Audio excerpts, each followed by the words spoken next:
Il était à peu près 11 heures du matin.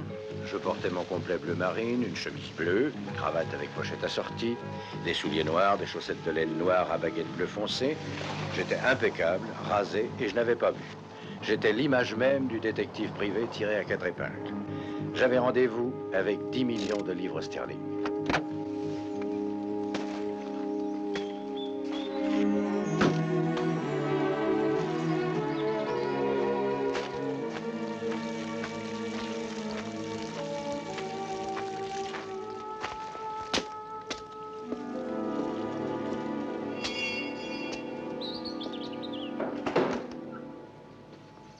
Philippe Marlowe. J'ai rendez-vous avec le général Sternwood. Donnez-vous la peine d'entrer. Merci. Si vous voulez bien vous asseoir, je vais dire au général que vous êtes là.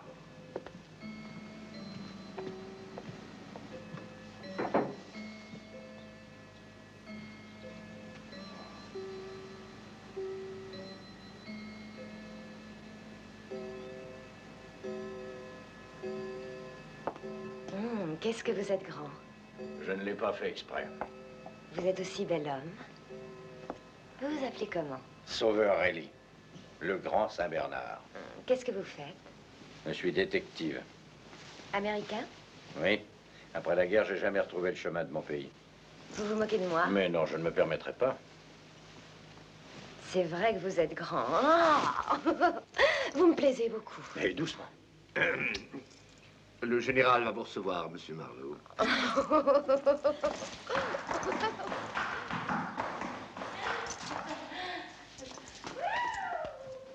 Ah, qui c'était?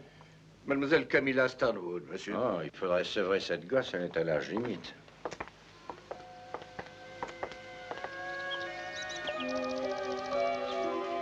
C'est par là, monsieur.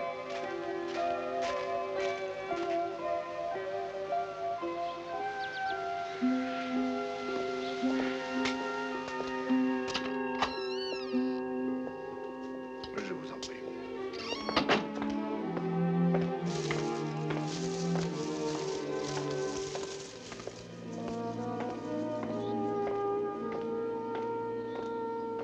Monsieur Marlowe, mon général. Très heureux. Vous êtes ici en présence du fantôme lamentable d'un univers fastueux. Un infirme, avec les deux jambes paralysées, une moitié d'abdomen. Un peu de cognac. Merci. Dans le temps, je le buvais avec du champagne. Ainsi, vous connaissez l'inspecteur Carson. Nos routes se croisent parfois. C'est lui qui vous a recommandé. Il m'a dit que vous et moi possédions une qualité en commun, l'insoumission chronique. Que savez-vous de moi? Vous êtes extrêmement riche. Veuve depuis quelques années, vous vous êtes établi en Angleterre. Vous avez deux filles extrêmement jolies, mais pas faciles à tenir. L'aînée a épousé il y a 6 mois un certain Rusty Regan. Je l'aime bien, il m'est très sympathique. Norris. Il représentait le souffle de la vie pour moi à l'époque où il était ici. Parce qu'il n'est plus là. Il nous a quittés. Il est parti il y a 1 mois, sans même me dire au revoir. J'en ai eu du chagrin. Il me donnera de ses nouvelles, un de ces jours. Mais entre-temps, on recommence à me faire du chantage. 2 ou 3 mois avant que Rusty arrive, il y a peut-être 1 an environ, j'ai payé 5000 livres à un homme, un minable nommé Joe Brody, pour qu'il fiche la paix à Camille, ma fille cadette. Je viens de la rencontrer. Oui, j'ai peur que mes filles ne soient affligées de tous les défauts de leur âge. Elle a essayé de s'asseoir sur mes genoux, alors que je n'étais pas assis. Drôle. Mais qu'est-ce que vous pensez de cette lettre? Lisez-la. Je reconnais devoir à Arthur Gwynne Geiger 1000 livres sterling payables sur sa demande, et c'est signé Camilla Sternwood. Payé? Pourquoi? Parce que ce n'est pas ruineux et ça évite des ennuis. On ne cède pas au chantage. Ce libraire, Arthur Geiger, il dit que c'est une simple dette de jeu. Ah, si je le paie cette fois, il peut me relancer indéfiniment. Eh bien, dans ce cas, je vous débarrasserai de lui. Et ça lui fera très mal au crâne. Je vous crois volontiers. Quels sont vos honoraires, monsieur Marlowe? 50 livres par jour plus les frais, quand ça marche. Ça me semble raisonnable. pour extirper l'horrible tumeur maligne que l'on vous plante en pleine poitrine. L'affaire est entre vos mains. N'en parlez pas à ma fille Camilla. Elle se contentera de sucer son pouce mine de rien. Maintenant, Monsieur Marlowe, je vous demande de m'excuser.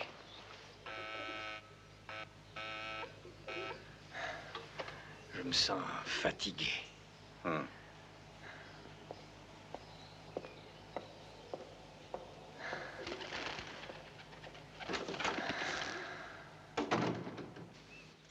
Le général m'a chargé de vous remettre un chèque du montant que vous désirez, monsieur. Comment il vous a prévenu? Par la façon de sonner, monsieur. Ah, c'est vous qui faites ces chèques. J'ai en effet ce privilège. Avec ce privilège-là, on peut se payer un bel enterrement. Je n'ai pas encore besoin d'argent. Si vous voulez bien, monsieur, Madame Reagan souhaiterait vous voir. La fille aînée du général? Oui, monsieur. Vous lui avez dit que j'étais là? Elle vous a sans doute vu entrer dans le jardin d'hiver, de sa fenêtre, là-haut. Ainsi, vous êtes un détective privé comme dans les livres. Je ne savais pas que ces gens-là existaient vraiment.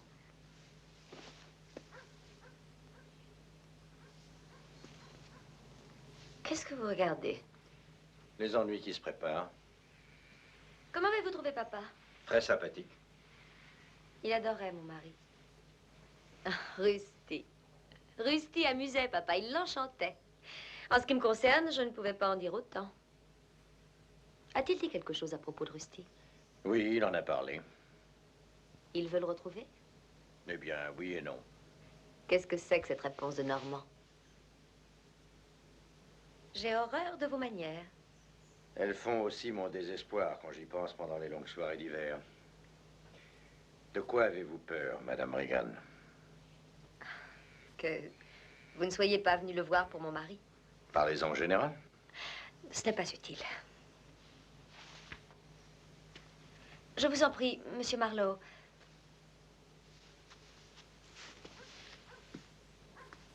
Je vous en prie. Pourriez-vous retrouver Rusty si je vous le demandais? Il vous a quitté quand? Il y a un mois environ. On a retrouvé sa voiture dans un garage, Dieu sait où. Qui ont? Il n'a donc rien dit là-dessus. Ce n'était pas à ce sujet que j'ai été reçu par votre père. C'est cela que vous essayez de me faire dire? Si vous voulez tout savoir, oui. C'est parfait. Je n'ai plus qu'à me retirer.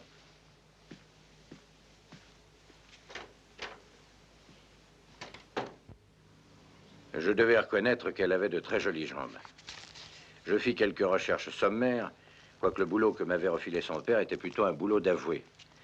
Si le sieur Arthur Gwyn Geiger, livre rare et édition originale, s'avérait être un maître chanteur, c'était quand même un boulot d'avoué. À moins qu'il n'y ait là-dessous plus de choses qu'il n'apparaissait. À première vue, j'eus l'impression qu'elle serait amusante à débrouiller.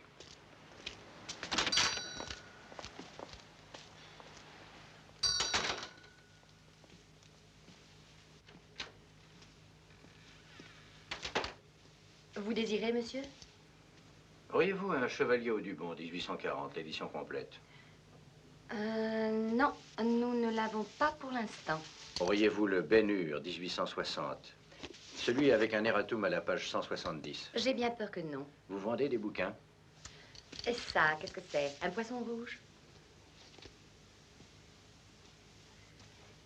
Vous collectionnez les vieux manuscrits, je pense. Non, seulement les factures impayées. D'accord.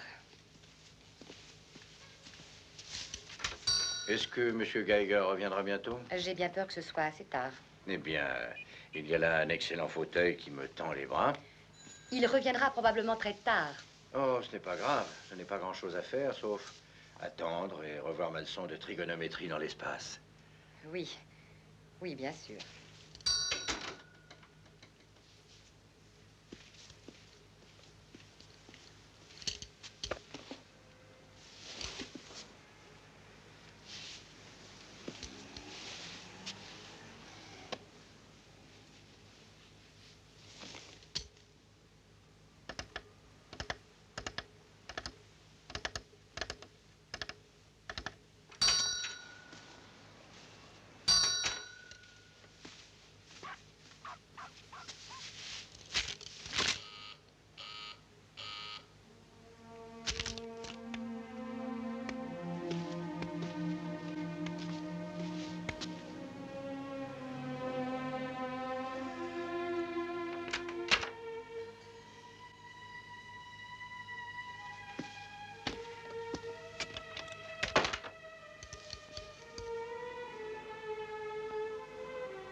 Naturellement, je savais de quel genre de livre il s'agirait.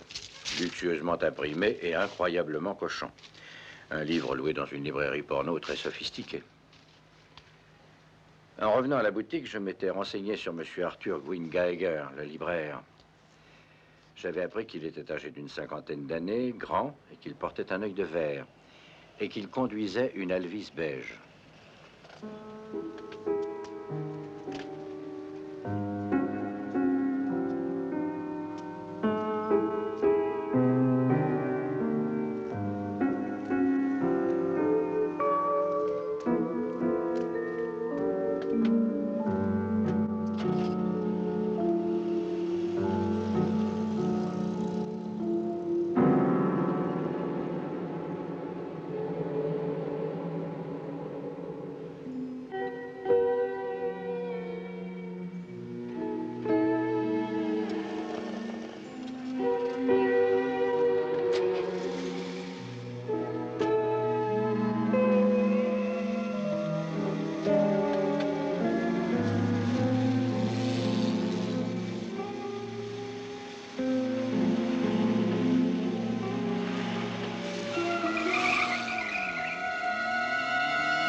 On se rhabille.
Désolé, Trésor, c'est trop tard. On a piqué tes photos depuis longtemps. Et maintenant, on rentre à la maison. Tu viens?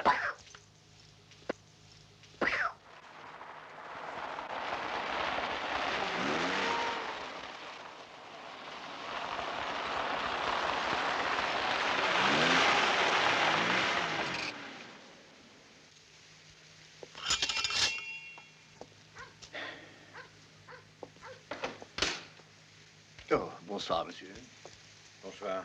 Est-ce que Madame Reagan est chez elle? Non, monsieur. Le général est couché, j'espère. C'est seulement le soir qu'il arrive à dormir. Appelez la femme de chambre. Elle est plus qualifiée pour ce travail. Oh, mon Dieu. Oui, je vais chercher Mathilda. Voulez-vous que j'appelle un taxi? Non. Non, surtout pas. En fait, je ne suis pas là. Vous avez eu des visions, c'est tout.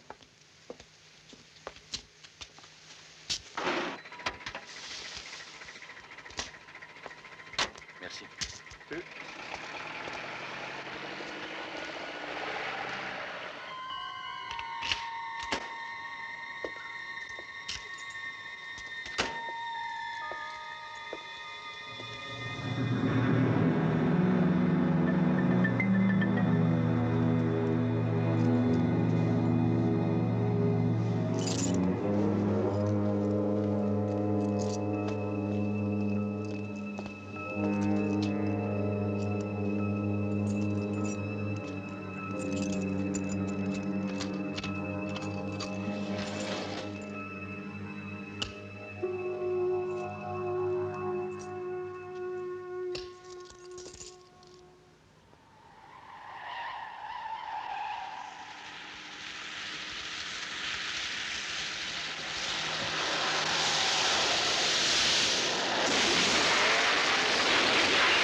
J'avais dit à un vieillard agonisant que j'allais le débarrasser d'un maître chanteur. Mais quelqu'un l'avait fait pour moi, à coup de revolver. Il ne me restait que le carnet trouvé dans la chambre à coucher de Geiger. Il portait un tas de noms et d'adresses en code. Ses clients, probablement. Et aussi des gens comme Camilla Sternwood qu'il faisait chanter. Oui? Bonjour Marlowe, Carson à l'appareil. Vous avez vu le général Sternwood? Alors vous devez savoir pourquoi sa Bentley est en train de prendre un bain d'eau salée du côté de Ramsgate. La voiture est complètement bousillée, le type dedans aussi. Je vais aller y jeter un coup d'œil, ça vous intéresse?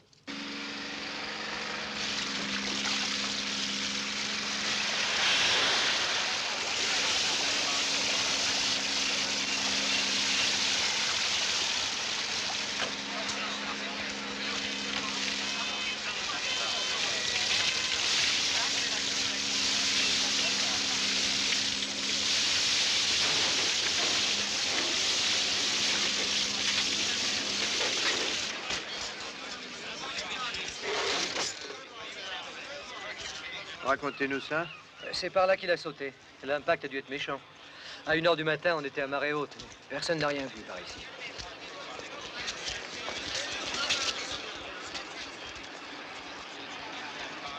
Fracture des vertèbres cervicales. D'où vient cette bosse? Il a dû recevoir un coup avant de mourir. Moi, je dis que c'est un suicide. Il a filé en droite ligne le long de l'appontement. On n'a aucune présomption de meurtre. Vous connaissez cet homme, Marlowe? Oui, c'est le chauffeur d'Esternwood. Je l'ai vu briquer cette voiture hier. Votre boulot pour le général avait un rapport avec lui? Pas du tout. Je ne sais même pas son nom. Owen Taylor. Hein? Oui, c'est son nom. Il y a 2 ans environ, le général m'a appelé. Taylor avait filé avec sa fille, la cinglée, la plus jeune. J'ai réussi à les retrouver en Écosse. Il pensait se marier rapidement. Et alors? Eh bien, le lendemain, la sœur aînée arrive et déclare que Taylor était transi d'amour pour la jeune Camilla et qu'elle lui avait proposé ce mariage éclair. Nous avions fait une petite enquête. Taylor avait écopé 6 mois pour vol avec effraction 3 ans plus tôt. Ils sont tordus dans cette famille. Alors c'est à eux que vous allez vous en prendre? J'aurais quelques questions à leur poser, sans doute. Eh ben, tâchez de ne pas trop mêler le vieux à tout ça si c'est possible. Pourquoi? Il a suffisamment d'emmerdes, il est malade et déçu. À cause de l'absence prolongée de son ami intime, Rusty Regan? Écoutez, je ne sais rien de spécial sur Rusty Regan. À ma connaissance, il n'a jamais fait de mal à personne. C'est pas Reagan que je cherche.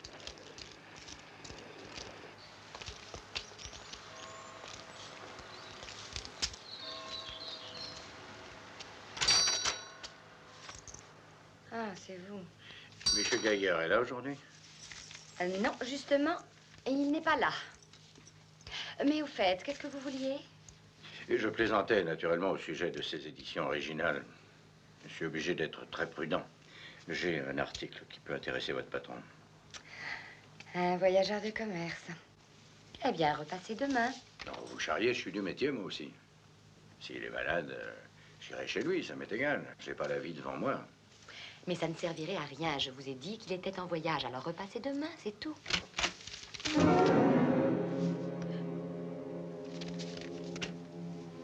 Ok.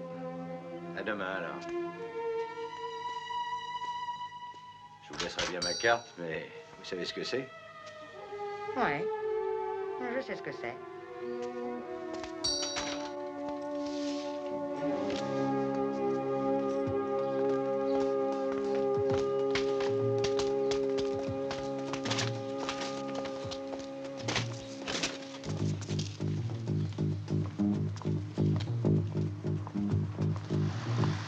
Taxi.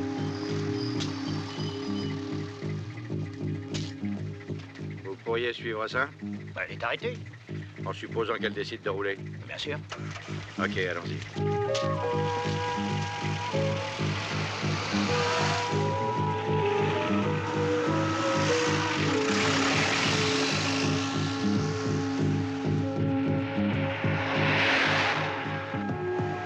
Vous l'écrasez, ce champignon, on va le perdre. Allez, dites pas de conneries.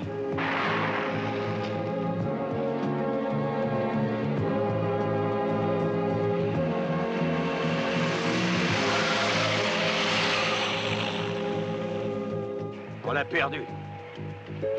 Bon Dieu, essayez à gauche. J'ai dit à gauche, enfin. Dites donc, vous allez pas m'apprendre à conduire. Hein. Si vous n'êtes pas content, allez vous faire voir. Arrêtez-vous ici.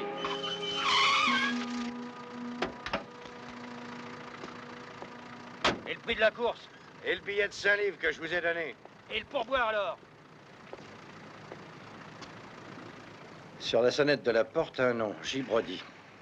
Un certain Joe Brody avait reçu 5000 livres du général Sternwood pour cesser de s'amuser avec Camilla et se trouver une autre compagne de jeu interdit. Ça pouvait être ce Brody-là. Ces caisses sont pour mon ami Joe Brody au numéro 3? Oui. Chacune pèse un demi-quintal et j'ai les vertèbres fragiles. Ah, si on pouvait travailler sur une chaise longue. Merci.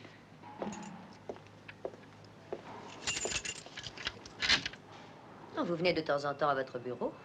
Ça m'arrive quelquefois, vous voyez. Je suis désolée pour hier. J'ai peut-être manqué de courtoisie. J'en ai manqué aussi.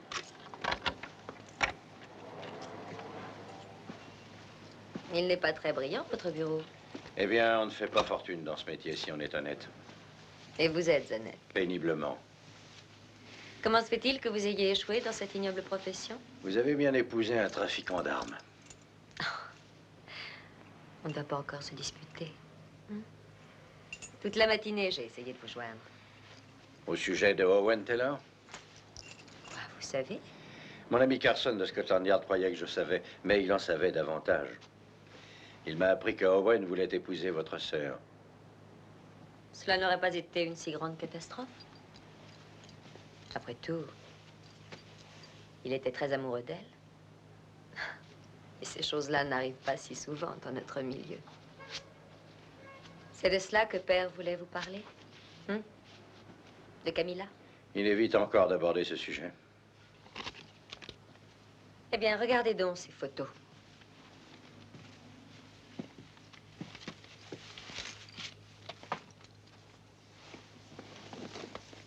Combien on vous réclame? 10 000 livres avant ce soir. Sinon, on les enverra à un magazine porno. Et la demande émane de qui? Une femme a téléphoné aussitôt que les photos sont arrivées. Elle a dit que la police pourrait s'y intéresser, que si je refusais de payer, cette pauvre chère Camilla ferait connaissance avec la justice. Vous avez 10 000 livres en liquide? Je crois pouvoir les emprunter à Eddie Mars. Qui ça? Eddie Mars, il possède le Cheval Club. J'y étais hier soir. J'aime bien la roulette. Ça ne m'étonne pas. Les Sternwood adorent les jeux où l'on perd, comme la roulette. Ou épouser des messieurs qui les laissent choir. Ou alors, comme papa qui a couru un steeplechase à 68 ans, qui s'est fait vider et qui restera paralysé toute sa vie. Pouvez-vous faire quelque chose? C'est pas exclu. Je vous aime beaucoup. Vous croyez au miracle. Je crois que je peux trouver les 10 000 livres. Après tout, je suis une des meilleures clientes de Eddie Mars. Et j'ajoute qu'il a une très bonne raison de me rendre service. La jolie poupée avec qui Rusty est partie est justement Mona, l'épouse d'Eddie Mars. C'est intéressant, il me semble. C'est pas Rusty que je cherche.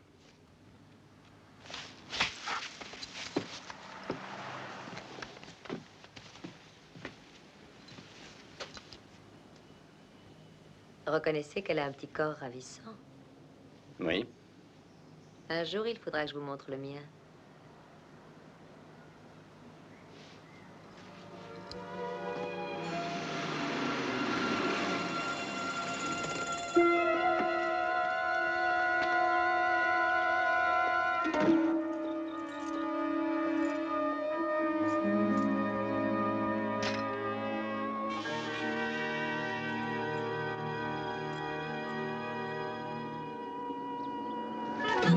Un instant.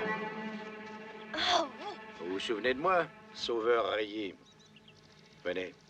Allons voir là-dedans. Est-ce que vous vous souvenez de ce qui s'est passé la nuit dernière? La nuit dernière, j'étais malade. J'étais chez moi. Racontez ça à d'autres. Vous étiez assise dans ce fauteuil, sur ce châle, avant que je vous ramène chez vous. Vous vous en souvenez très bien.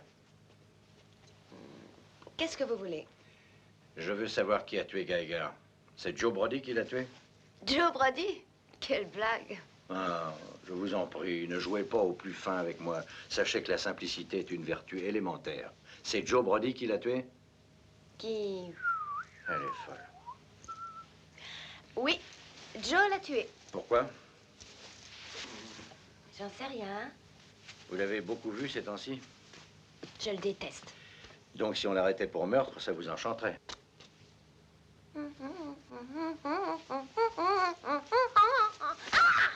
Vous n'êtes pas Régis, vous êtes Philippe Marlowe. C'est ma sœur qui me l'a dit, vous êtes un détective Et privé. après, vous vous rappelez? Vous êtes revenu pour les photos, mais vous n'avez pas pu entrer. Elles n'y sont plus d'ailleurs. Mais il faut oublier tout ça et dire que vous n'êtes jamais venu ici. Laissez faire Sauveur. Il faut que je parte. Je pensais plutôt voir Monsieur Geiger. Nous ne savons pas où il est. Vous m'en direz tant. Vous êtes un de ses amis, naturellement. Nous sommes passés prendre un bouquin. Un bouquin. Oui. Eh ben voilà, c'est pas qu'on s'ennuie, hein. La gosse, elle, se taille. Mais j'ai à causer avec vous, l'adjudant. Ça ne sera pas long.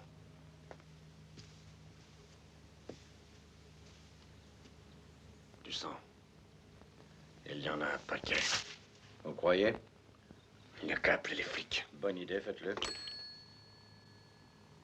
Mais qui êtes-vous?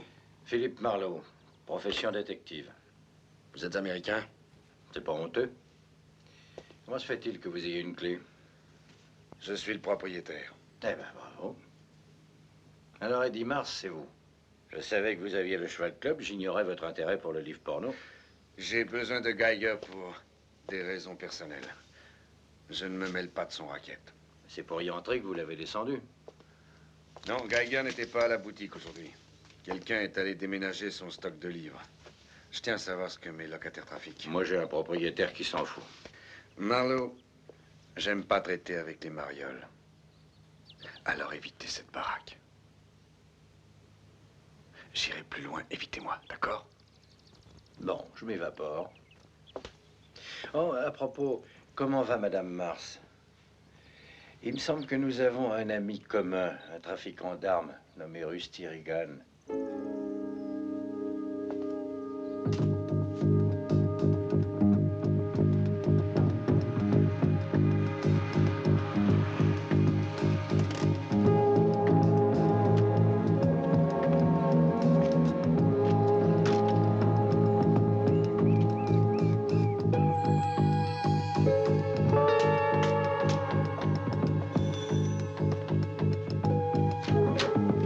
Joe Brody?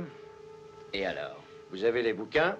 J'ai la liste des clients de notre ami Geiger, ceux qu'il essayait de faire chanter. Et nous avons des choses à nous dire à ce sujet. Eh bien, je vous écoute. Cigare?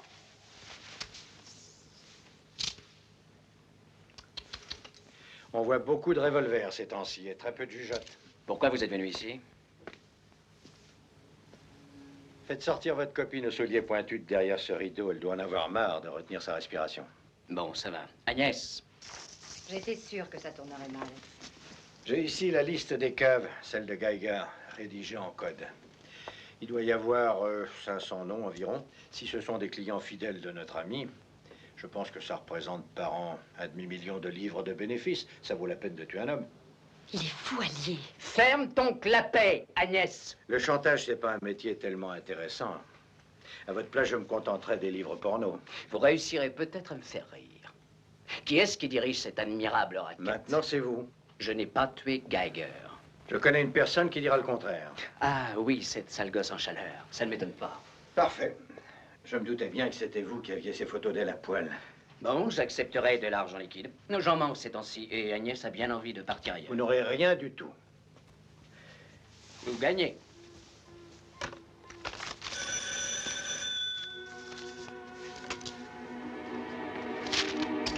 Surveille-le bien, surtout. Et s'il fait le malin, décide toi-même.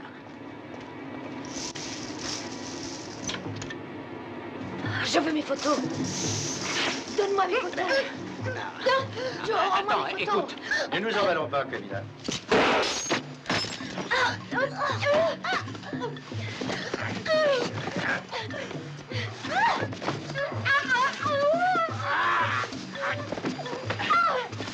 Mais faites quelque chose, elle va me descendre. Restez où vous êtes, essayant. Allez, ma jolie. Debout, vous avez l'air d'un Pékinois. Les photos, Joe. Envoyez. Vous êtes sûr que c'est tout ce qu'il y a? Oui. Vous me donnez mes photos? Plus tard, pour l'instant, je les garde. Rentrez chez vous. Chez moi? Oui, rentrez chez vous et attendez-moi. Ah, vous êtes gentil avec Camilla, c'est Bien ça? sûr. Hein? Et mon revolver. Tout à l'heure. Camilla vous trouve chouette.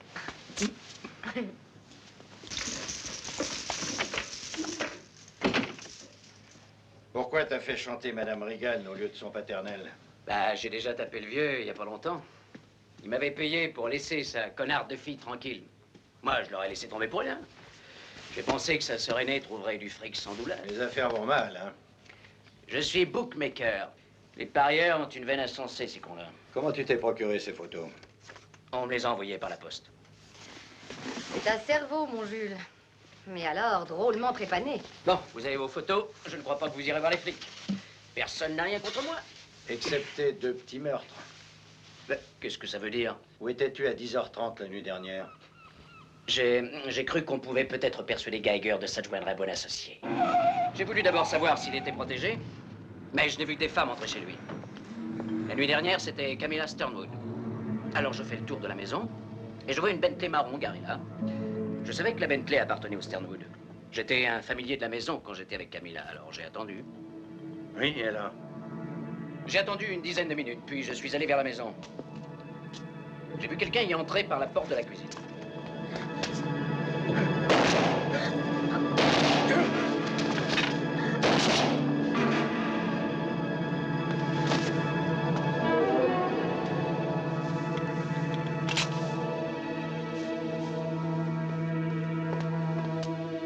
Bye bye. J'ai vu l'assassin se sauver par le jardin, monter dans la Bentley et démarrer. Alors tu l'as suivi et tu as fauché les négatifs. Oui, je l'ai suivi un bon bout de chemin et puis... je l'ai rattrapé quand il s'est embouti contre une cabine téléphonique.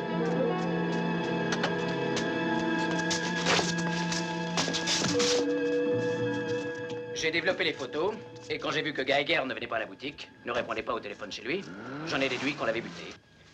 Alors, grâce à Agnès, j'ai pu emprunter son stock de livres. Pour elle! Eh bien, si c'est elle, rassure-toi, je lui ai confisqué son revolver. Ça ne me rassure pas du tout. C'est quoi, Brody? Oui, une minute.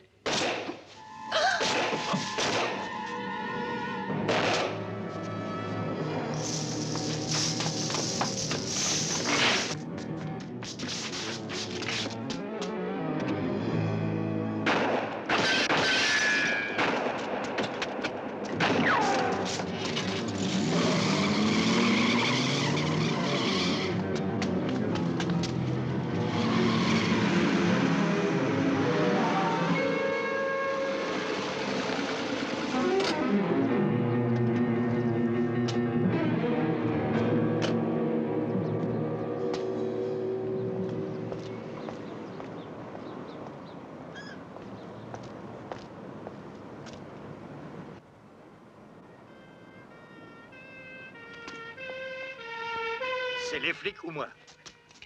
Mais qui vous êtes? Un ami à Geiger. Vous allez me foutre la peste, ces ordures! C'est un revolver minuscule, fils. Il fera un trou minuscule si je te mets un pruneau dans la gueule. Alors, écoute, on va très lentement aller jusqu'à ma voiture. Tu vas prendre le volant et tu vas me conduire chez l'oncle Geiger. Comment tu t'appelles? Karl Lundgren. T'as pas tiré sur le mec qu'il fallait? Joe Brody n'a pas tué ton petit copain. Je sais que tu as une clé, alors allons-y. Qui vous a dit que j'avais une clé? Ton copain Geiger t'a donné une clé. Qu'est-ce que tu attends pour me buter?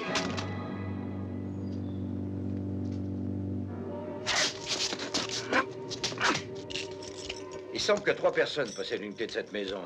Toi, moi et Eddie Mars. Ça ne peut être que toi ou Eddie Mars qui avez sorti le cadavre de Geiger pour le cacher. Et je crois que c'est toi. Tu vas me dire où il est. Ouais. Merci de ton aide, mon garçon.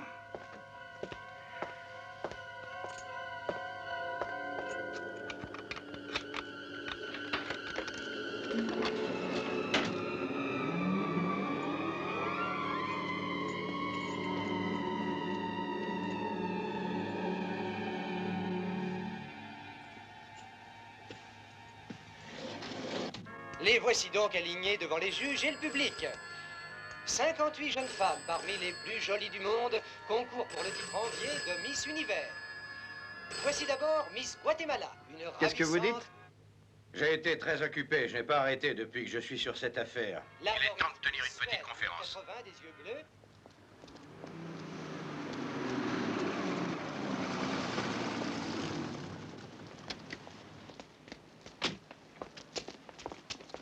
J'ai demandé au commandant Barker des affaires criminelles de se joindre à nous. Très heureux de travailler avec la criminelle.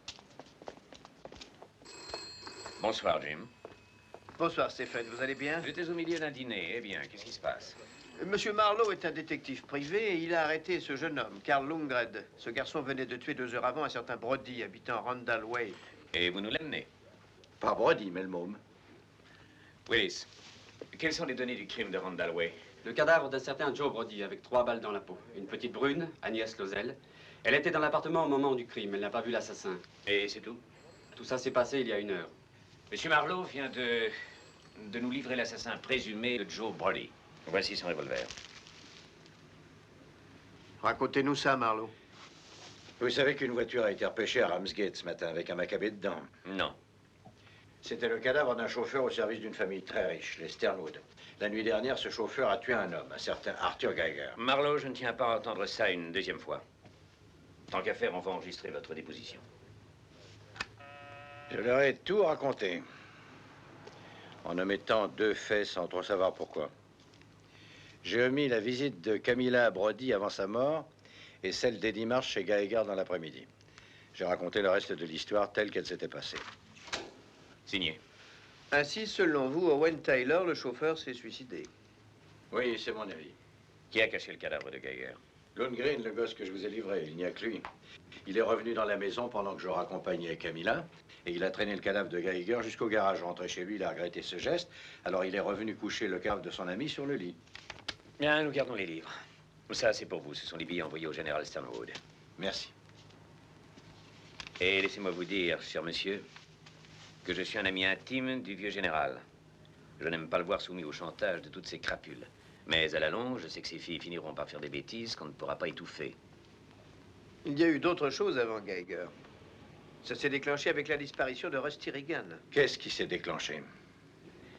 Et c'est cela, justement, que le vieux voulait savoir quand il vous a engagé. Il était près de 11 heures quand je suis revenu chez moi. J'avais caché le meurtre de Geiger pendant 24 heures et supprimé les preuves. Et j'étais encore en fonction, mais personne ne semblait s'en inquiéter. Comme j'arrivais à ma porte, j'entendis ma télé qui marchait. Je n'étais pas chez moi, j'en conclus que quelqu'un d'autre y était.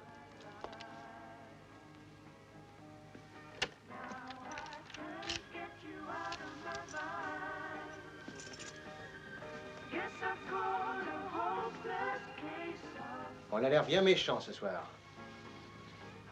Et en plus, on fait poireauter les copains.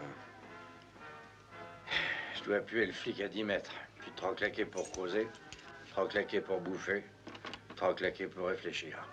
Rassure-toi, on n'a rien démoli. C'était pas indispensable pour l'instant. Et puis dans ton vestibule, on trouvait le temps long. Oui, on s'emmerdait. Fallait pas rester là à souffrir pour rien. Fallait rester dehors.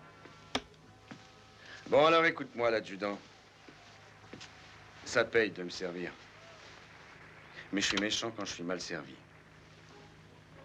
Débouche-toi les oreilles, t'entendras mes dents claquer. Il y avait la poulaille chez Geiger. Tu m'as mouillé? Pour quelle raison? Oui ou non? Non, j'ai pas parlé de toi. Je sais pas pourquoi d'ailleurs. C'était déjà assez compliqué sans toi, j'ai écrasé. Merci, l'adjudant. Qui a buté Geiger? C'est le chauffeur. On dit que tu cherches Rust et Reagan.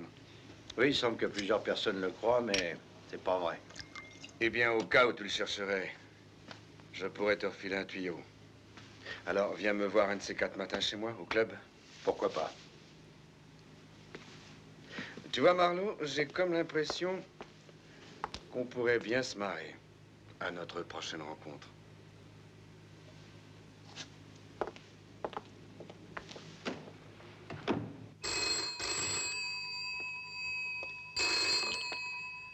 Président Stanwood, j'écoute.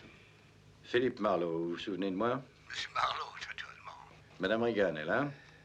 Il me semble que oui. Désirez-vous que j'aille voir? Non, laissez-lui un message, voulez-vous? Dites-lui que j'ai les photos, la série complète. Et qu'elle n'a pas de souci à se faire, c'est clair? Oui, vous avez les photos. Il n'a pas de souci à se faire. Permettez-moi de vous remercier, monsieur. Je permets. Carson m'a demandé de vous donner un coup de main dans la mesure de nos moyens. Il y a environ 17 000 personnes portées disparues en ce moment. Et vous savez qu'on n'en retrouve pas le 10e si on pense qu'un crime a été commis. C'est alors qu'on fait les recherches, sinon. Tenez, voici le dossier de monsieur Rusty Reagan. Consultez-le ici, il ne doit pas quitter mon bureau. Le général l'avait en grande sympathie. Il était infirme, il se sent très seul, et Reagan passait beaucoup de temps à sa compagnie. Vous connaissez Eddie Mars, le propriétaire du Cheval Club? J'en ai entendu parler. On dit que Reagan est parti avec sa femme, Mona. Eh bien, si c'est la photo de Madame Mars, je le comprends très bien. Vous croyez que Reagan a été assassiné? Il vendait des armes aux Irlandais. Il prenait des risques. Mais quand on assassine un disparu, nous le retrouvons. Et puis le général devrait offrir une récompense. S'il veut retrouver Reagan, le gouvernement n'a pas un budget suffisant. Vous pensez qu'Eddie Mars les a tués tous les deux? Moi, je pense que vous pensez, inspecteur, qu'il est parti avec une femme qui représentait plus pour lui qu'une riche épouse qui ne l'intéressait pas. Vous connaissez Madame Reagan? Eh bien, ça doit être une affaire, le temps d'un week-end, mais elle serait épuisante pour un traitement de longue durée. Ma femme est épuisante, même pour un week-end. Je suis célibataire.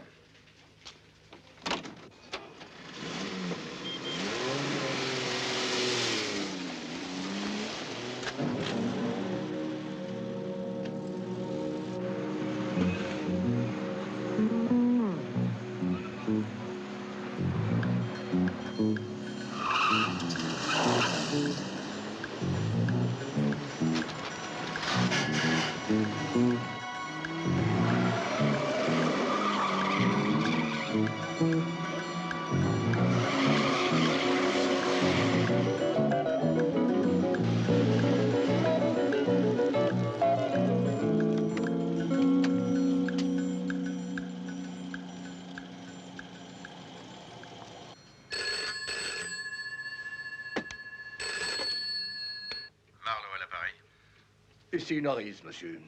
Le général Stanwood n'est pas bien portant, mais je lui ai lu les journaux. Il en a déduit que votre enquête est terminée et m'a donné ordre de vous envoyer la somme de 500 livres. Ça vous convient, monsieur? C'est très généreux de sa part. Je renvoie les reconnaissances de dette et je détruis les photos. Nous pouvons donc considérer que l'affaire est réglée, monsieur? Pourquoi pas? Parfait, monsieur.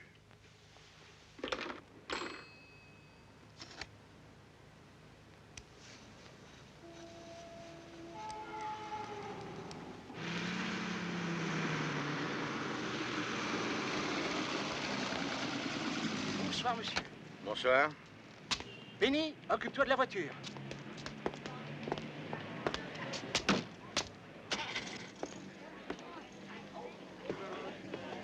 Ton patron m'a invité. T'as pas oublié? Monsieur Marlowe. Oh, bonsoir, Miller. Bonsoir. Monsieur Mars, Monsieur Marlowe est ici. Ah, donne-lui un crédit de 2000 livres, pas plus. Ah, l'adjudant. Quel plaisir de te revoir.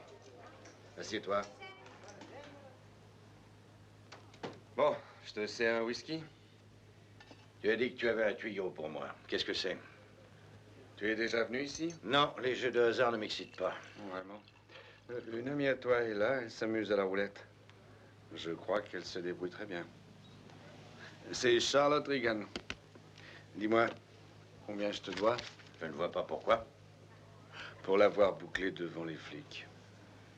Tu avais un renseignement à me filer. Un renseignement? Un renseignement. À quel propos? T'as pas beaucoup de mémoire à propos de Regan.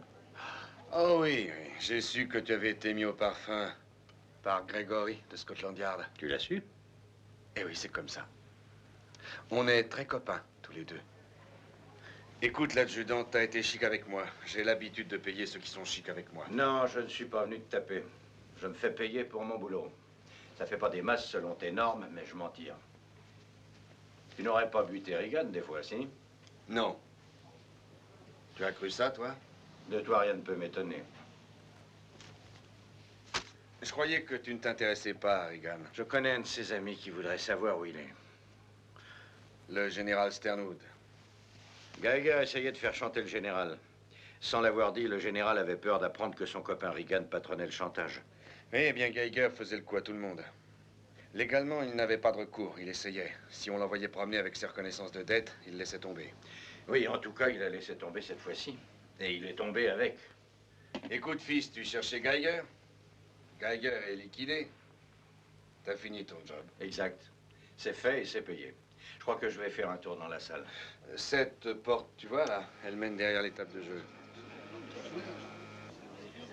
Merci, je préfère l'entrée que les pigeons utilisent. Nous sommes toujours copains, l'adjudant. Oui, bien sûr. Alors un jour, je pourrais peut-être te rendre un vrai service.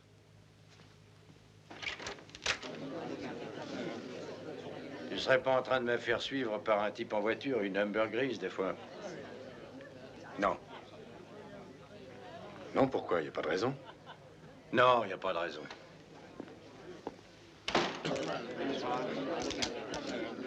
Faites vos jeux.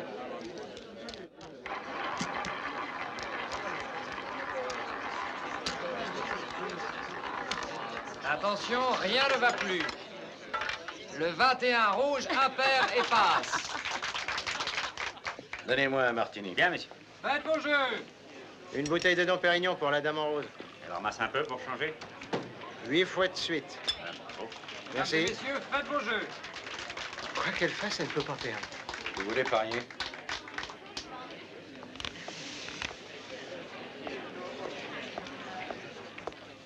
Quand vous ratissez pour le club, ça va, mais dès qu'on commence à gagner, vous n'êtes plus d'accord. Si, madame, mais le règlement permet au maximum 5000 livres pour une mise sur les champs simples. Alors, vous voudrez bien retirer environ 6000.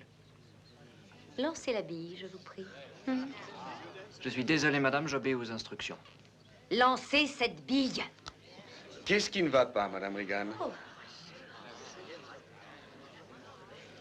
Si vous avez fini de jouer, j'aurai grand plaisir à vous faire accompagner. Une dernière mise, Eddie. Tout ce que j'ai là, sur le rouge.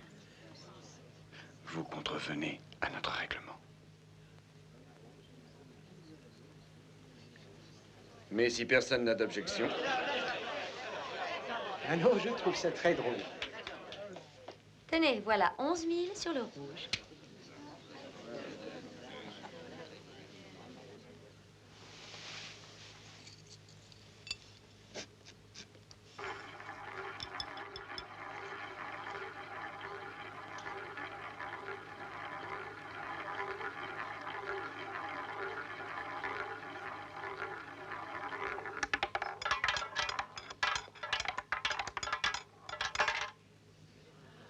Sept impair rouge et manque.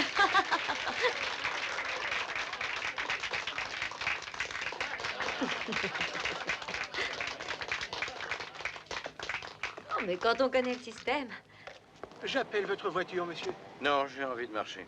Le parking est dans la petite rue derrière. Merci. Le gardien vous donnera votre clé. Merci.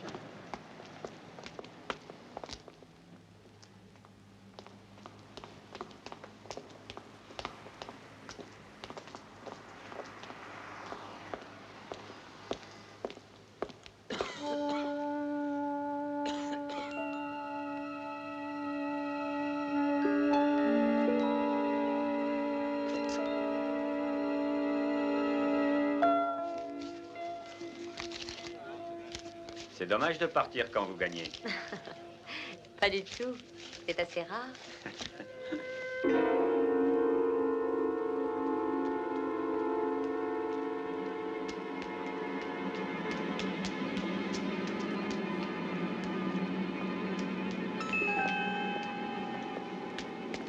C'est un revolver, ma petite dame.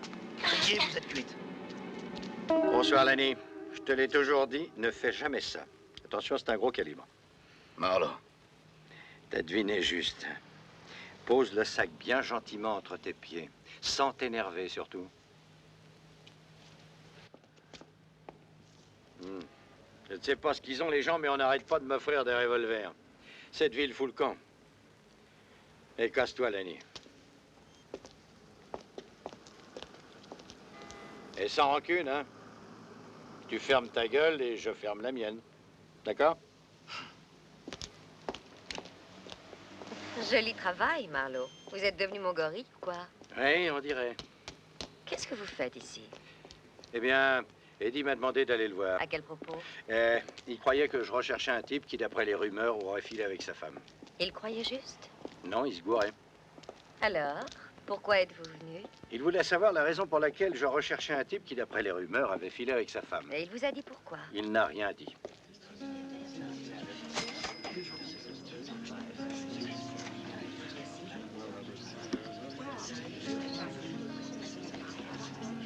Avec quoi Eddie Mars vous tient-il? Il déteste me voir gagner à la roulette. Et j'imagine que c'est lui qui vous a envoyé ce torpilleur. C'est quoi?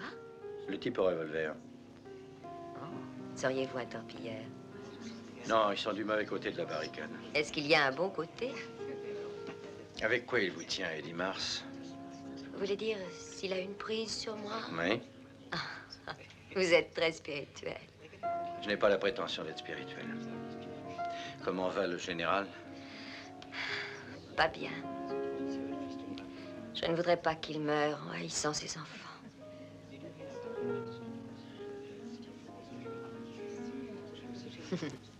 Vous tuez parfois des gens, monsieur Marlowe.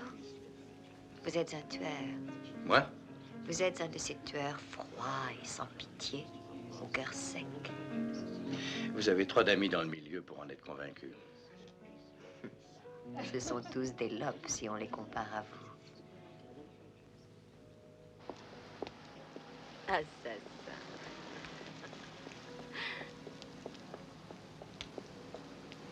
Où habitez-vous? À Westminster, près de la cathédrale. Vous m'invitez, ça ne vous ennuie pas? Vous y tenez? Oh, oui.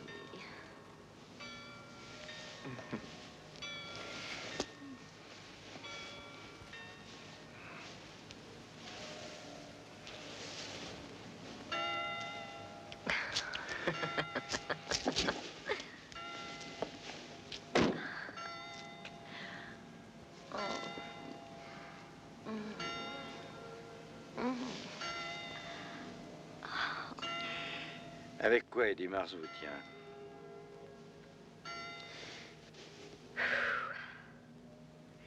Alors c'est ça votre tactique? C'est ça ma tactique. Espèce de sale type.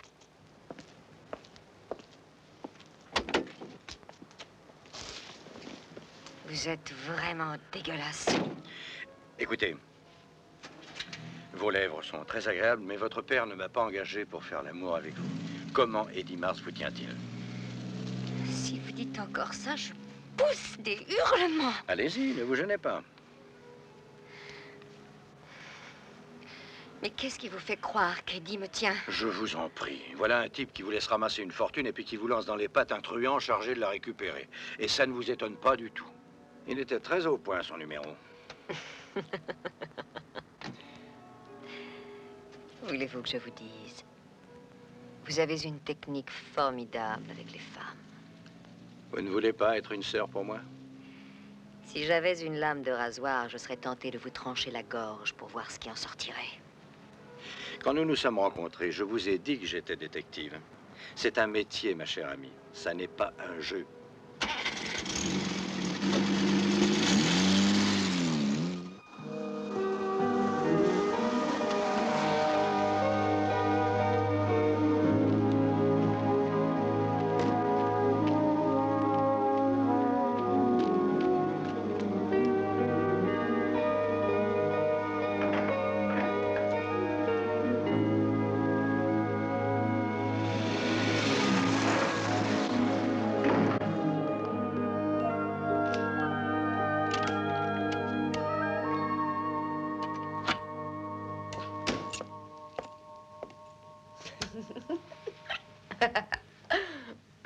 Je vous préviens, je suis toute nue.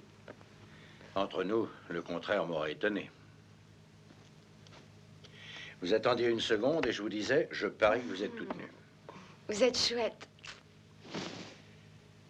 Ravissant, mais j'ai déjà vu. Souvenez-vous. Le gardien m'a laissé monter grâce à votre carte que j'ai fauchée au maître d'hôtel. J'ai dit que vous m'aviez demandé de vous attendre ici. Parfait. Nous savons comment vous êtes entré. Vous allez me dire maintenant comment vous allez sortir. Ah non, je reste. C'est gentil ici. J'aime. Il faut qu'on reste copain. C'est à cause de la conscience professionnelle. Je travaille pour votre père et il a confiance en moi. Je ne veux pas lui faire ça. Bon, je vais à la cuisine me verser un scotch. Vous en voulez un? Oh, s'il vous plaît. Si vous êtes habillé lorsque je reviendrai, vous aurez votre scotch, OK?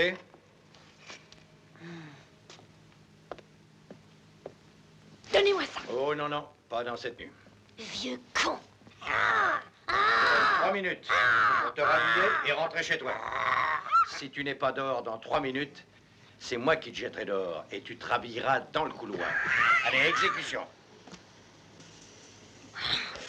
Oh.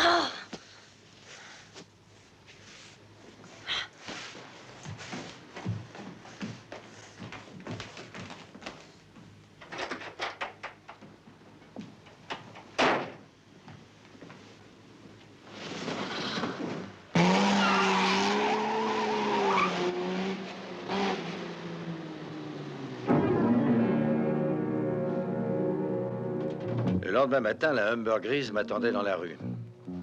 Un petit bonhomme était assis dedans, tout seul. Peut-être un poulet qui avait du temps à perdre, ou une bleusaille du métier venant fourrer son nez dans mon business, ou alors l'archevêque des Bermudes cherchant à me remettre dans le droit chemin. Je trouvais sur mon bureau une enveloppe qui contenait un billet de 3 mots banals et un chèque de 500 livres, le tout signé pour le général Sternwood, Vincent Norris. La journée commençait bien. Je me demandais si j'allais faire réviser ma voiture, m'acheter un costume, prendre des vacances ou payer mes créanciers lorsque le petit bonhomme de la voiture grise apparut. Eh bien? Vous savez qui je suis? Oui. Tu me files le train, tu me colles aux fesses depuis 2 jours, comme un mec qui veut se faire une fille et à qui il manque juste ça de culot pour se décider à l'aborder. Écoutez, je m'appelle Harry Jones. Et tu connais un certain Joe Brody. Qui vous a dit ça? Tu es trop minus pour être un flic, t'es pas avec Eddie Mars, je lui ai posé la question. Alors je ne vois personne sauf des copains à Brody qui viendraient me chercher des puces. Oui, bien, c'est Agnès qui m'envoie. Vous connaissez Agnès? La seule libraire que je connaisse avec assez de sex appeal pour couper l'appétit à un canari. Eh bien, vous avez fait une remarque, là-bas, le jour où Brody s'est fait buter. Vous avez dit que Brody devait en savoir un bout à propos des Sternwood pour risquer de les faire chanter avec ses photos. Qu'est-ce qu'il savait? Je vends le tuyau. 200 billets. Il faut qu'on décanille, Agnès et moi. Ah, elle est trop forte pour toi. Un de ces 4, elle va te bouffer à la vinaigrette. C'est pas gentil de me dire ça. T'as raison. Quel tuyau tu veux me vendre? Vous payez? Ça me servira à quoi? À retrouver Rusty Reagan, peut-être. C'est pas Rusty Reagan qui m'intéresse. Ah oui? Continue. Je l'ai connu, Rusty. On n'était pas intimes, d'accord, mais assez pour lui dire qu'est-ce qui va pas, mon vieux? Lui, il répondait ou il répondait pas, selon son humeur. Ils étaient tous présents cette nuit-là. Eddie Mars avec Charlotte Sternwood. Ils étaient tous là pour une raison. Mona Grant, la chanteuse. Mars était fou d'elle. Rusty aussi. Charlotte Sternwood traînait dans toutes les boîtes parce qu'elle avait des insomnies. Won't somebody dance with me? Start up a... Eddie Mars a embarqué Mona Grant, la chanteuse. Il l'a épousée. Et Rusty a souffert et a épousé Charlotte Sternwood. Mais le ménage a foiré. Et Rusty a commencé à tourner autour de Mona. Ensuite, ils ont disparu. Mais on dit qu'ils sont partis ensemble. Tout ça, c'est connu, fiché, refroidi. Ça vaut pas 200 billets. Ouais, mais c'est alors qu'un nouveau est entré en scène, Lâche Canino. Tu dis? Lâche Canino, l'homme marron. J'étais dans un bistrot, je ramassais les paris pour Joe Brody, et tout d'un coup, je le vois, l'homme marron. Costume marron, chemise marron clair, bagnole marron, avec une nana marron, foncée. Et un pied, on lui avait tiré dessus, il avait le pied gauche dans le plâtre. Bon, alors avec ce mec Canino, c'est un dur, mais pas comme certains qui se prennent pour des durs. Lui, il buterait un type entre deux martinis. Et Eddie Mars l'emploie quand il a un job assez spécial. Alors je raconte à Joe que j'ai vu Canino. Il en déduit que Canino est au parfum sur la disparition de Rusty et Mona. Et comme Joe avait tapé les Sternwood de 5000 livres une première fois, il se dit qu'il va se rencarder sur les amoureux et toucher un doublé entre Eddie Mars et le général. Alors, il file Canino jusqu'au parc du château, et là, il aperçoit Charlotte Sternwood en train d'agiter des billets de banque comme si elle allait donner à bouffer aux oiseaux. Mais c'est Canino qui les bouffe. Alors Joe se dit que Canino en sait un bout sur Regan et qu'il essaie de presser le citron en douce pour son propre compte. Moi, je vois pas 200 livres dans tout ça. Car si Charlotte Sternwood se doutait de quelque chose au sujet de son mari, Mars serait exactement la personne à consulter. Oui, mais si des fois sa femme, Mona, la chanteuse, si elle n'était pas partie avec Regan, si des fois on a voulu la planquer dans la banlieue à quelques kilomètres, la justice croira jusqu'à nouvel ordre qu'elle est avec Regan en sécurité, pendant qu'elle est en fait seule prisonnière à une certaine adresse. Cette adresse-là, je veux bien la payer. Ah, non, Agnès l'a trouvée, c'est elle qui vous la donnera. Donne-la-moi. Je connais très bien ton Agnès. Non, non, moi je lui ai promis, c'est vrai. L'adresse, elle vous la donnera contre l'oseille. Vous connaissez Burlington House? Oui, une espèce de cimetière pour affaires en liquidation. Le bureau de Joe Brody est au rez-de-chaussée, à 8 heures, hein, d'accord? Apportez du liquide.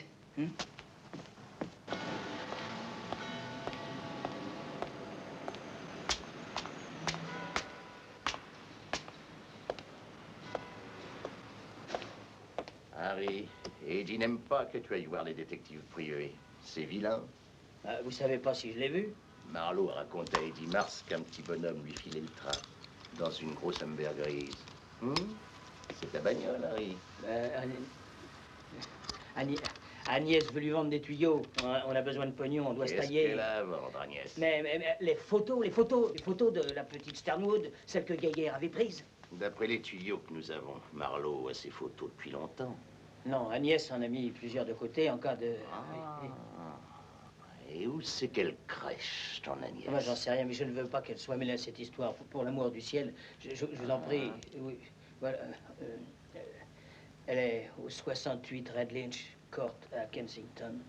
Eh bien, on va aller ensemble, toi et moi, lui rendre une petite visite. Ah, mais... Et je ne te conseille pas de me non, doubler. non, c'est la vérité, je vous jure. Hein. Alors, à la vérité. À la vérité. À Agnès et à la vérité, oui.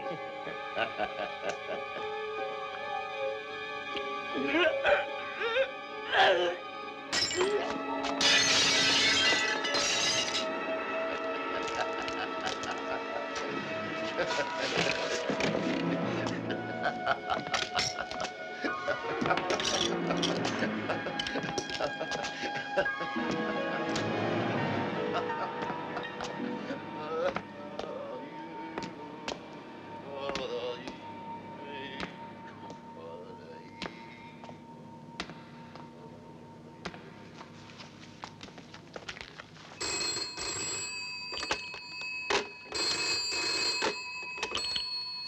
Alors? Est-ce que Harry est là? Pas en ce moment, Agnès. Marlowe? Et où est-il? Écoutez, j'ai les 200 livres pour vous. Donnez-moi cette adresse et je vous les apporte. Vous connaissez les jardins italiens à Hyde Park?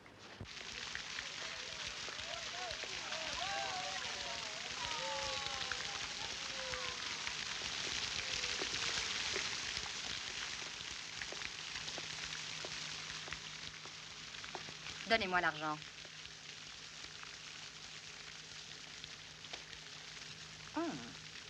Avec ça, je me fais la malle. Qu'est-ce qui est arrivé à Harry? Canino a eu vent de la combine, mais c'est pas grave. Vous avez un tuyau à me donner. Joe filait Canino dès qu'il en avait l'occasion. Il sentait qu'il y avait un Oui, filon. oui, Harry m'a déjà dit tout ça. Il y a 2 mois environ, il l'a suivi. En bagnole sur la nationale A jusqu'à Clinton. Sans succès. Ça devenait une obsession chez lui. Tous les samedis, tous les dimanches, il me traînait dans ce secteur-là, espérant retrouver Canino et sa voiture brune. Il y a 15 jours, on les a repérés. On les a doublés devant un dépôt de pesticides. La femme au volant, c'était l'épouse d'Eddie Mars, Mona. Elle portait une perruque blonde. Canino, le chien de garde, lui faisait prendre l'air. Joe a filé la Rover en restant devant. Et juste après avoir dépassé le garage Hunt, il voit leur voiture tourner dans un sentier à gauche. Ce soir-là, Joe y est allé en douce jeter un coup d'œil. Une radio marchait et la voiture de Canino était là. On a vu qu'il ne se passait rien, alors on est reparti. Ça n'était que ça. Souhaitez-moi bonne chance. Je vais en avoir besoin. Ça, c'est vous qui le dites.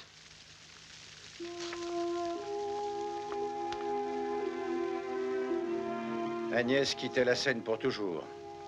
3 morts, Geiger, Brody et Harry Jones. Et elle disparaissait entre les fontaines avec mon pognon dans sa poche et sans la moindre égratignure. Je m'étais occupé d'une petite affaire de chantage, mais tout au long de l'enquête, il ne fut question que de Rusty Regan. Tous ceux que je rencontrais s'intéressaient davantage à lui qu'à tout le reste. Rusty Regan qui était parti avec Mona, la femme d'Eddie Mars, sans être parti. Je tournais et retournais dans ma tête les pièces du puzzle qui voletaient un peu partout comme des flocons de neige dans la tempête, lorsque le destin s'interposa dans la mise en scène.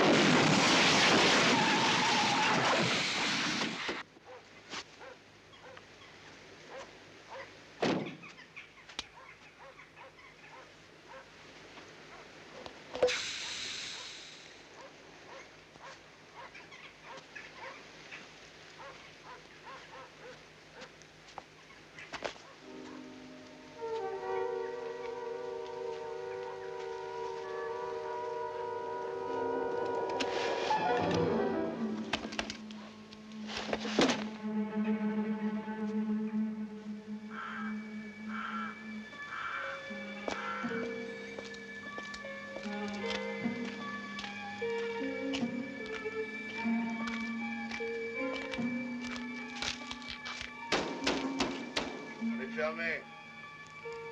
Ouvre les hauts. Hein? Entrez. 3 types ont tabassé et volé 2 petits vieux la semaine dernière. Alors on ferme la nuit. J'ai 2 pneus crevés et une seule roue de secours. Alors dépannez-moi. Clinton, c'est à 3 km d'ici. Allez voir. Il y en a plein la route. Si on les balayait, ce serait pas plus mal. Léo, tu tiens un garage, pas un salon de thé. Alors tu vas dépanner le monsieur. Je croyais que la voirie avait balayé ses clous. Il y en a encore dans les virages. Léo, emmène 2 criques. Ouais. Vous allez où comme ça? À Londres. Il en a pour un moment. Vous voulez un verre?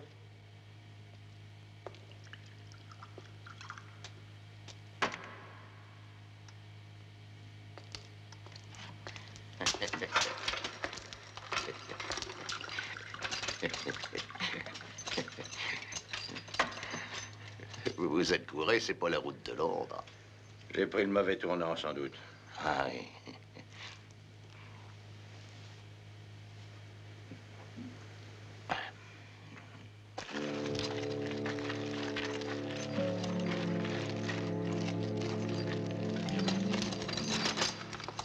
Vous avez là une bien jolie bagnole. Ça se paye cher, ces engins-là. Vous voulez pas la vendre? Léo, répare les pneus, hein. Ouais, je m'en occupe.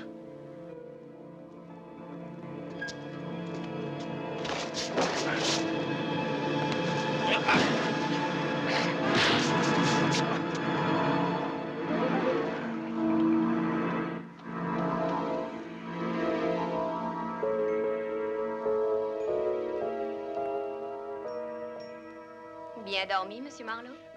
Vous avez l'heure? Il est 12h30. Vous avez un rendez-vous? Possible.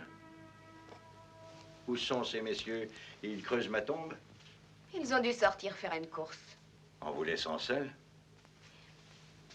Vous n'avez pas l'air trop dangereux. Je croyais que c'était vous, leur prisonnière. En quoi est-ce que ça vous regarde? Eddie ne vous a jamais rien fait. Et si je ne me cachais pas, si je sortais au grand jour, les flics seraient persuadés que Eddie a abattu Rusty Regan. Eddie l'a effectivement abattu. Eddie n'a rien fait du tout. C'est pas un tueur. Il ne tue pas de ses mains, il a Canino pour ça. Canino a assassiné un homme ce soir. Un petit bonhomme inoffensif qui essayait d'aider quelqu'un. J'étais là, j'ai tout vu. Ce n'est pas Eddie qui l'a envoyé. C'est démodé le blond platine de nos jours. C'est une perruque, en attendant que les miens repoussent. Qui vous a tondu? Moi, pourquoi? Oui, pourquoi? Pour prouver à Eddie que comme il le voulait, je resterais cachée. Et qu'il n'avait pas besoin de me faire surveiller. Je ne peux pas le trahir. Je l'aime. Vous n'êtes pas difficile. Excusez-moi. Vous partez, déjà? Ça fait 2 heures que je suis là. Ça me donne des crampes. J'ai besoin d'air. M'oubliez pas, surtout.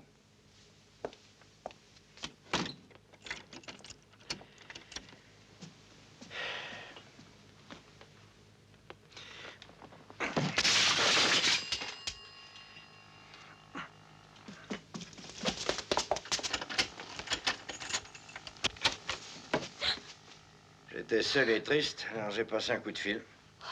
Dans une dizaine de minutes, je crois que cette baraque sentira la poulaille à plein nez. Vous avez intérêt à ce qu'on ne me trouve pas ligoté à cette chaise. Vous avez besoin de moi. Vous êtes impliqué dans un meurtre, peut-être 2. Mais je n'ai rien à voir avec ces gens-là. Je donnerai ma version. Je ne peux rien faire pour les menottes. C'est Canino qui a la clé.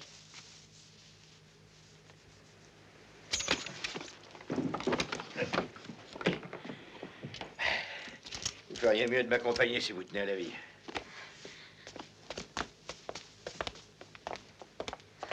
Je n'ai pas peur de Canino. Je suis la femme du patron. Eddie est innocent, on n'a rien à craindre. Eddie est une chiffre molle. Canino est un type qui tue comme on écrase une mouche.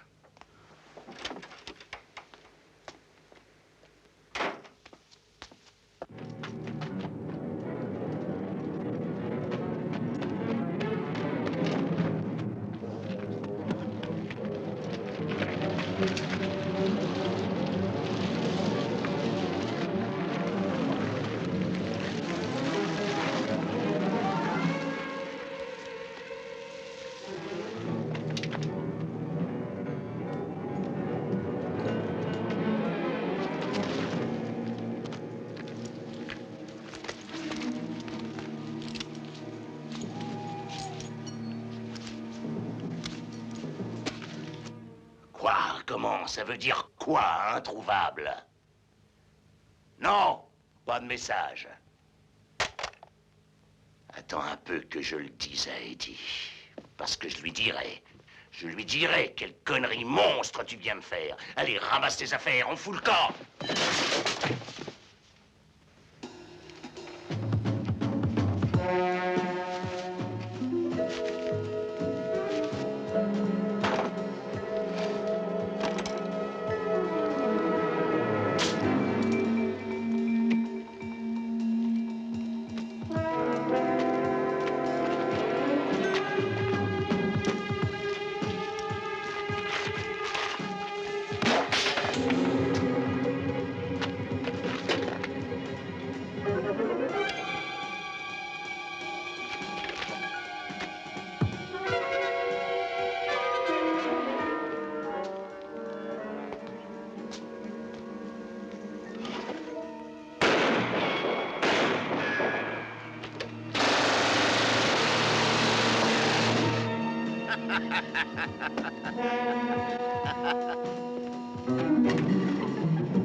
Avez-vous été trop brutal, Marlowe? On a massacré trop de gens dans le secteur. J'ai pas eu ma part du festin. Une chance que la femme ait confirmé votre version. Ce sera un cas de légitime défense. Et le cas d'Eddie Mars, ce sera quoi? Il est là. On a eu une avalanche de dépositions aujourd'hui. Il veut bien reconnaître qu'il a caché sa femme, et même il admet que c'était idiot. Il dit qu'il connaît Canino, mais en tant que client seulement. Il ne connaît pas Harry Jones. Geiger, c'était son locataire. Alors Mars rentre tranquillement chez lui, il est libre, c'est ça? Si vous avez des preuves, on l'inculpera. Et Reagan, vous croyez que vous le trouverez? J'en sais rien, je n'essaierai même pas.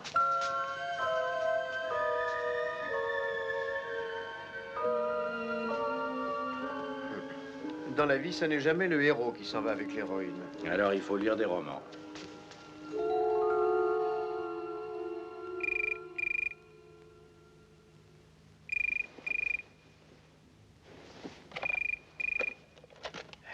Oui. Monsieur Marlowe? Le général Sternwood voudrait vous voir, si cela ne vous dérange pas, monsieur. Eh bien, il est 2h35. Je passerai dans 1 heure. Merci, monsieur.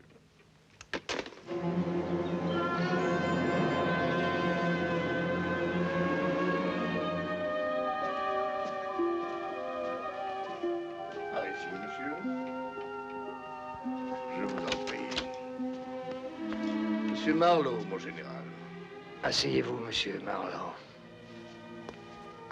Je ne vous avais pas demandé de chercher mon gendre. Je crois que vous en conviendrez. Vous le souhaitiez pourtant. Vous faites trop de suppositions. Quand je veux quelque chose, d'habitude, je le demande. Je crois que vous m'avez confié les reçus de Geiger pour voir ma réaction. Votre maître d'hôtel a cru que Geiger mort, l'affaire était terminée. Ce n'était pas le cas. Je ne pouvais comprendre qu'un homme comme Geiger vous envoie ses billets dans l'espoir que vous paieriez en gentleman. En fait, il voulait savoir si quelque chose vous obsédait. Dans ce cas, vous auriez payé. Et quelque chose vous obsédait. Vous aviez peur que votre gendre ne soit pas l'homme qu'il semblait être. Vous avez peur de découvrir qu'il n'était là que pour chercher à s'amuser avec votre fortune. Oh, l'argent n'a pas d'importance. Et je n'ai plus d'illusions sur mes filles à l'heure qu'il est. Mais Rusty, vous le cherchez, vous n'abandonnez pas. Si, monsieur. On m'y a encouragé. Les flics me trouvent trop combatif. Retrouvez Rusty, vous aurez 10 000 livres si vous réussissez. Ah, je ne tiens même pas à savoir où il est. Après tout, il a bien le droit de vivre sa vie. Je veux simplement savoir comment il va. Vous comprenez bien ce que je veux dire? Très bien. Vous savez, il passait des heures avec moi, transpirant comme un bœuf. Des heures à m'expliquer ses théories révolutionnaires. Ce n'était qu'une grande gueule d'Irlandais, aux cheveux bouclés, avec un regard triste. Et un beau sourire, d'une telle franchise.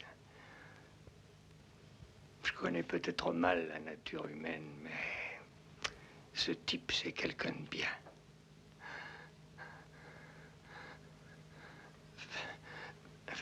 Faites ça pour moi, Marlowe.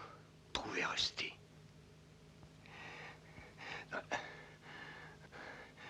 Trouvez-le moi. Je vais essayer. Et il faut vous reposer.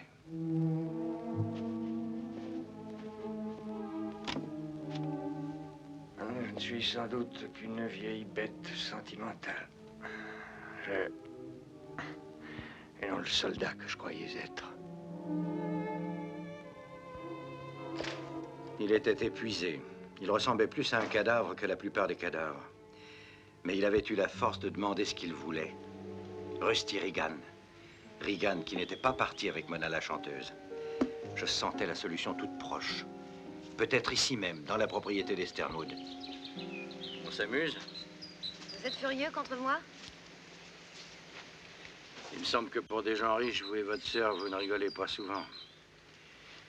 Tenez, je vous ai rapporté votre arbalète. Je l'ai nettoyée, rechargée, mais... Croyez-moi, fillette, évitez de tirer sur le premier venu tant que vous ne saurez pas vous servir d'une arme. Apprenez-moi. Hein? Apprenez-moi à tirer, ça serait chouette. Ici? On n'a pas le droit.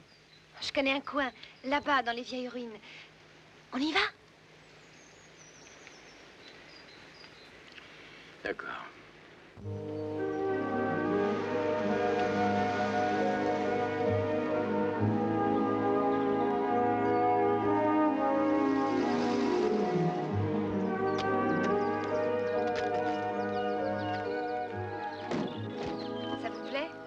Qu'est-ce que c'est?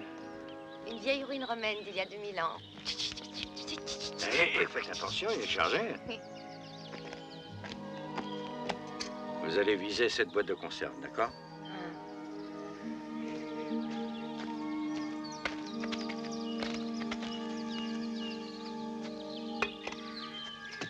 Ne commencez à tirer que lorsque je reviendrai près de vous. OK.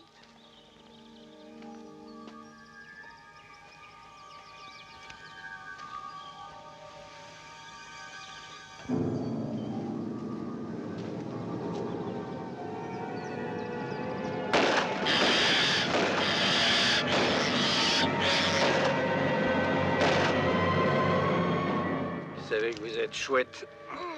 Heureusement que je l'avais rechargé à blanc. Je sentais que ça pouvait mal tourner.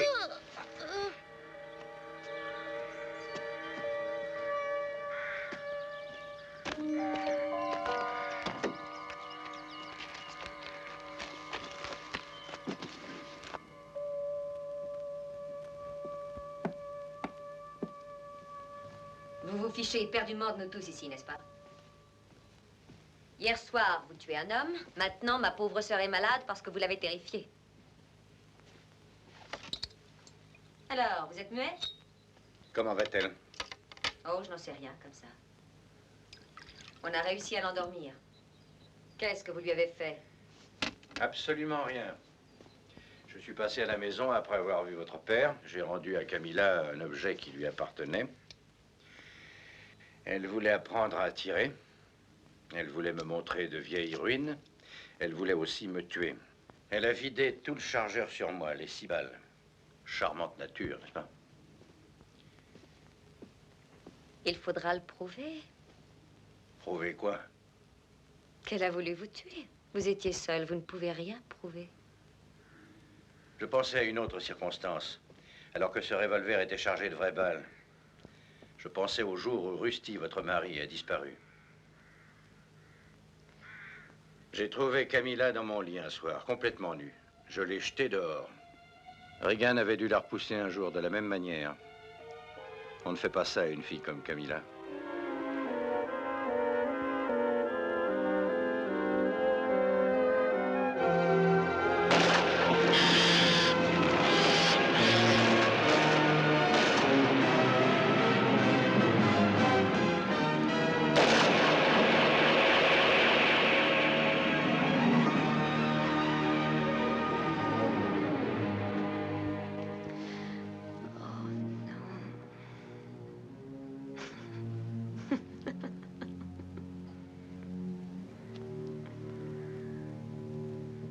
J'imagine qu'il faut vous payer, vous aussi. Combien vous payez? Mettons 10 000 livres. C'est ce que vous avez payé Canino pour enlever le cadavre dans le but de protéger votre sœur en empruntant le fric à Eddie Mars. Mais ce n'était que picaillon comparé au magot qu'Eddie espérait toucher un de ses jours, n'est-ce pas? Eddie Mars se sert de Geiger pour faire chanter votre père. En fait, ce chantage-là n'était qu'un ballon d'essai. Votre père a fait appel à moi, montrant en cela qu'il ne craignait rien. Eddie voulait s'en assurer. Il savait qu'il vous tenait, vous et Camilla, et il voulait savoir s'il tenait aussi votre père. Dans ce cas, en un rien de temps, il ramassait un tas de fric. Dans le cas contraire, il attendait que vous touchiez votre part de l'héritage, 10 millions. Alors, il a dit partout que sa femme était partie avec ce pauvre Rusty, afin de couper court aux enquêtes. Il ne voulait pas que l'on découvre le corps de l'Irlandais. Il est dans les temps, près des ruines. Si mon père apprenait cette malheureuse histoire. Oh. Ce n'est pas le fait que ça le tuerait, vous comprenez? Pouvez-vous imaginer son désespoir pendant son agonie? D'accord, vous avez 3 jours pour la mettre dans une clinique.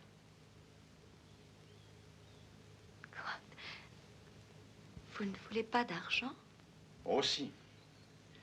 Il n'y a que le fric qui m'excite. L'appât du fric est si fort chez moi que pour 50 livres par jour, plus les frais quand je travaille, je risque mon avenir, la haine des flics, la colère d'Eddie Mars et de ses copains. J'esquive les bastos, je supporte les minables et je dis merci infiniment. Si vous avez d'autres ennuis, appelez-moi, je vous en prie, je laisse ma carte là sur la table. Je fais tout ça pour un peu d'argent et peut-être aussi pour préserver le peu d'orgueil que ressent un homme brisé et malade envers sa famille. Faut qu'il soit sûr que son sang n'est pas empoisonné. Et que si ses filles sont parfois un peu extravagantes, il n'y a pas de pourriture en elles.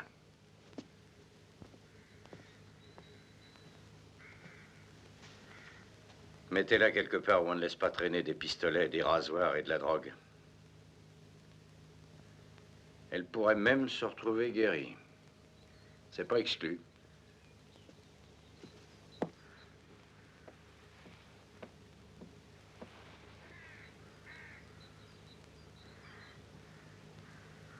Qu'est-ce que ça peut faire où on vous couche quand vous êtes mort? Dans l'eau croupie d'un étang ou dans un mausolée de marbre? Vous êtes mort. Vous dormez du grand sommeil. Vous vous foutez de ces choses-là. L'eau et le pétrole, pour vous, c'est de l'air et du vent. Vous dormez du grand sommeil sans vous soucier de la pourriture qui a conduit à votre chute, à votre mort.